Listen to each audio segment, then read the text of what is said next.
arit në këtë rast? Po. Çmimin e arit edhe rritjen e tij do të ta marrim ndoshta në dy paralele. Ajo e cila është bazike, që tregon se nevojat për ari vetëm janë duke u rrit, dhe zavendësimi i resurseve dhe rezervave të cilat i shfrytëzojmë gjatë vitit, pothuajse është i pamundën, dhe në aspektin e gjatë kohor, do të thotë kjo do të shkaktojë dhe shkakton ngritjen e çmimit vazhdimisht. Kemi shumë arsye pse ndodh kjo, do të thotë gjatë një viti eksploatojmë dikun rreth 90 milion unca ari, ndërsa arrim të zbulojmë të reja vetëm rreth 40. Që do të thotë Pra më shumë eksploatues se sa që zbulohet. Eksakt, edhe kjo shkakton një diferencë mes zavendësimit të rezervave. Pastaj rritja e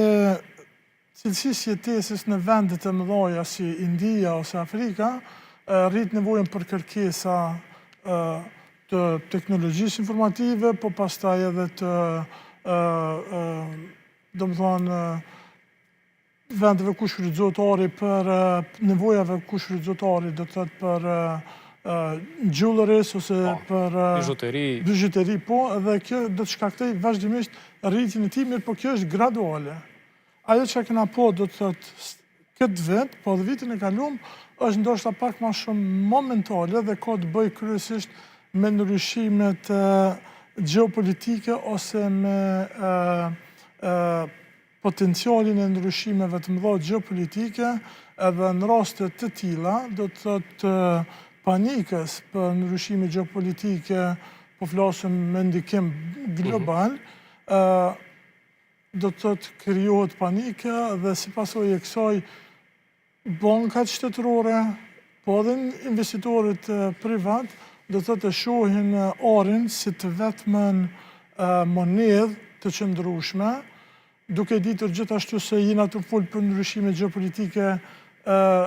në cilat Amerika është e involvuar, pastaj shumica rezervave botërore të shteteve, edhe shteteve të forta tjera botërore bazohen në dollarin amerikan, atë rreziku i devalvimit dollarit amerikan shkakton më njëherë do të thotë pavarësisht zhvillimeve teknologjike ose avancimit të zëm të monedhave digjitale, çmimi i arit ose ari si produkt është interes shtetëror i krejtfuqive të mëdha. Po, do të thotë veç për kuriozitet, gjatë tonë historisë të eksploatimit të arit, vetëm dikun rreth 5% të arit eksploatuar është shfrytzuar. Pothuajse 90 deri 95% të arit eksploatuar është rezerva në bankat e shteteve të mëdha. Dhe kush e përcakton tregun, cilët janë edhe indikatorët, edhe ata